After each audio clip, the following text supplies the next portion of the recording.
Hey, good afternoon, good morning, good evening. This is Harry from Hotspur TV, and today we're back with another video. Okay, today it's going to be posted a bit later. So yeah, because last night I had to do something else. But anyways, yeah, let's talk about Brennan Johnson to Tottenham Hotspur.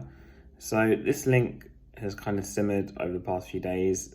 We were actually linked with Brennan Johnson sometime last season, even as well. And there's a lot of talk about Spurs making a move for him. The club reportedly like him a lot. Maybe it's partly because of homegrown as well, and he's young. I think he's like 21, 22. Brennan Johnson is the kind of player who I guess could play all across the line that I spoke of before. Do I think he's the answer? Do I think he'll fit? Well, I do actually think he'll fit a lot more than Lukaku, who I spoke about in the last video. Whether I'm a fan of him myself or not is another discussion, I guess. I'm not so sold on Brennan Johnson as everyone else. It's not to do with his lack of experience. It's more just, I don't know. A lot of these English players, okay, they start off, they have one or two good seasons and then a lot of them tail off. Obviously, we know the situation with Dele Alli where he had two brilliant years and he had obviously those issues and he's tailed off. But a lot of other English players have the similar thing, like Mason Mount had one or two good seasons and tailed off. Eric Dyer, I hate to mention him, but he only had one or two, maybe one average season, one good season in defensive midfield when he got moved, and then he's tailed off again. Bearing in mind, Brennan Johnson does actually play for Nottingham Forest, and he's apparently valued at around 50 million, which to me, in today's day and age, is very much doable for Tottenham. Spurs are going to spend 130 million or 120 million. That's reportedly going to cost to sign Evan Ferguson, who, bearing in mind, a lot of people compare it to Harry Kane, and from what little I've seen of Evan Ferguson, at least, he's probably going to be the next Wayne Rooney, just off the top of my head.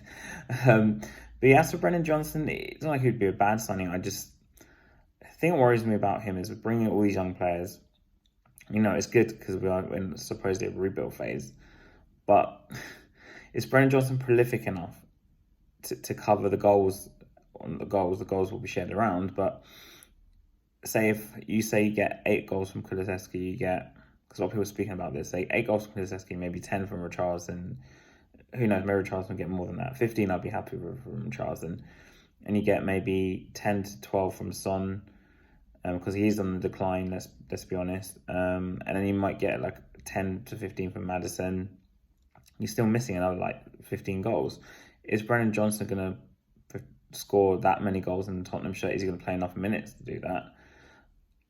I don't know. As a player, of course, he's got fast. He's got a bit of skill. He seems to me, the one weakness that I really don't like about him, he seems not indecisive. That's probably not the right word. It's just, look at the miss he had against Arsenal in the game week 1. Where he was through on goal. I think he had more composure and just more calmness. And maybe that's going to come with just game time, and because he's quite young. He should have really scored that chance. And we just can't have players that are going to miss those kind of chances. And it's not just that.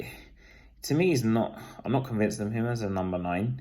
I think he'll easily play on the left or the right. Like, I'd happily see him down those areas. And I think he'd do, say, like a job there, let's say, right? And he's quite young, he could get better, right? But as this number 9, I just don't trust Brennan Johnson as a number 9. I just don't think he's prolific enough. And I'm not like unhappy if we signed him, because we do need an attacker, but I'm more for someone like even like Orban, who, yeah, he does lack.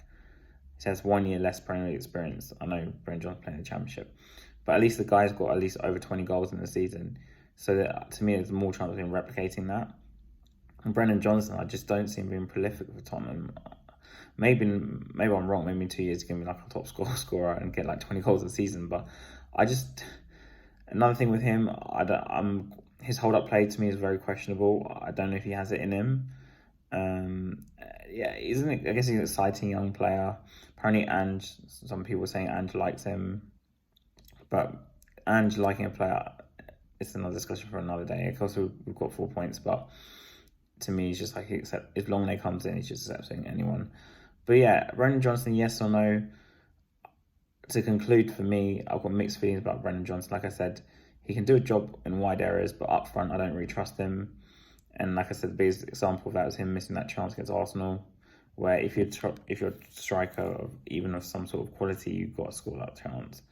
and I just don't think he's ever been that prolific, or at least in my eyes, it doesn't seem like someone who would be that prolific for us anyway. So I do think it's not a bad sign. It's not a good one. Nothing for me to get overexcited about. And I'd rather go with someone who can score at least like 20 plus goals in some sort of league and take a gamble on that. Like if Orban was obviously the biggest talk, and I'd rather go for someone like him. Brennan Johnson. So for Brennan Johnson, for me, no. But for others, I'm sure they'll probably say yes.